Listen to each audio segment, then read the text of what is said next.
An empty mini refrigerator left outside of a Temple business prompted a bomb scare Wednesday afternoon. Shortly before 11 a.m., employees at Cricket Wireless at the intersection of South 31st Street and Avenue M called police to report that a mini fridge had been left outside their business and had been plugged into an outdoor outlet. Police say stickers on the refrigerator indicated that there may be hazardous material inside. When we arrived shortly before 11:30 a.m., police had shut down South 31st Street from Avenue M to Avenue L. A few minutes later, they asked us to move back as they expanded their shutdown to a 2-block radius around the intersection of Avenue M and South 31st. A Fort Hood ordnance disposal crew and the McLennenon County Bomb Squad were called, and both a robot and an officer in an EOD suit were sent to investigate the refrigerator. Around 3 p.m., Temple Police Public Information Officer Shawana Neely gave a brief press conference confirming that the refrigerator was empty. Police do not know who left the appliance there or why. Their investigation continued Wednesday afternoon. Neighbors of the store who were evacuated were allowed to return home or to their businesses, and the police blockades were removed. First, we just want to say thank you guys for being patient with us. I know it took a while for us to get all of the information, but we are now going to go ahead and release the soft lockdown on the school. We're going to release and open up the streets and the barricades because the EOD team has gone over. They've x-rayed all of the refrigerator and it was empty. So no longer a threat, everything is safe, and that is the reason why we're releasing everything. Do we know what was in the refrigerator? Or? Empty.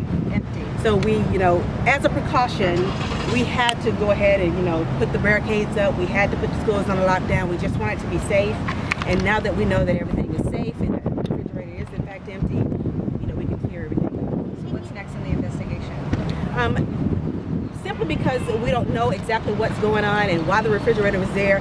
We don't believe that it was any type of malice, but that is something to be investigated as well. So we want to figure out who put the refrigerator there in the first place, but we don't believe that there was any malice behind it. Can you give us a quick recap of the events that took place today?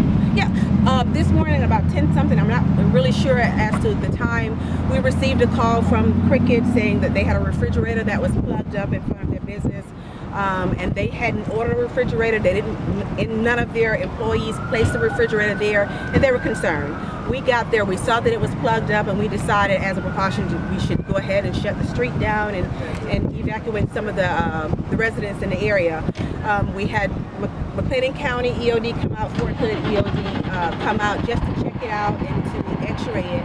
They did that, and it turns out that the refrigerator was empty. A neighbor was saying that area back there is pretty dark. Have you guys had to go back there for any other reason? Has there, do you guys have kind of an issue with that area, or is this kind of just a... You mean in general? In general, yeah. Not she that said I'm it's pretty aware dark of. back there, and one time that police were looking for someone in that area. So is there something going on in that area a lot, or is it just random? Yeah, it's just random. Not that I'm aware of. I would have to go back and look up some data in order to determine whether or not, we've been called in more often than any other area. But as far as I know, it's pretty random.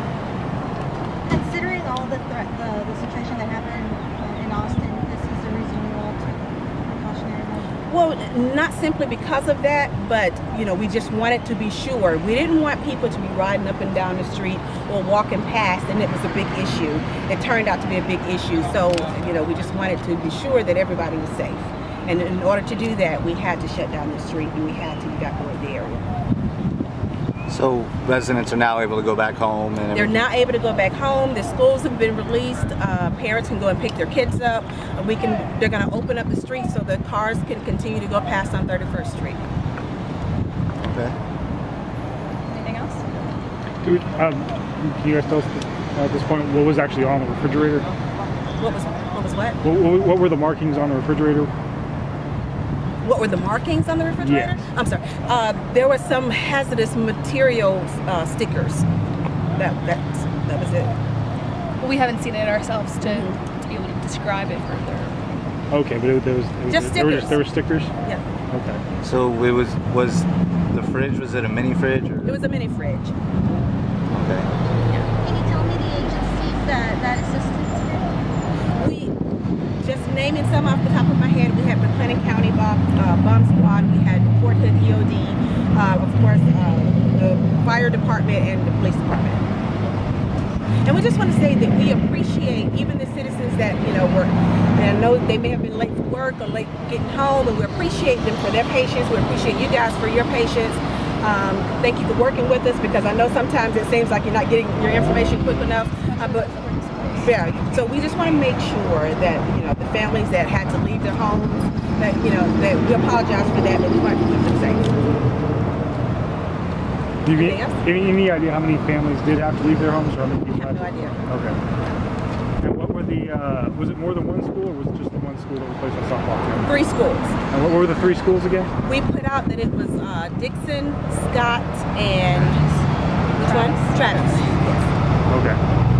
And all of those have been lifted? What? All of those have been lifted? Yes. Yes. Okay. Yes. Okay. Well, thank you guys.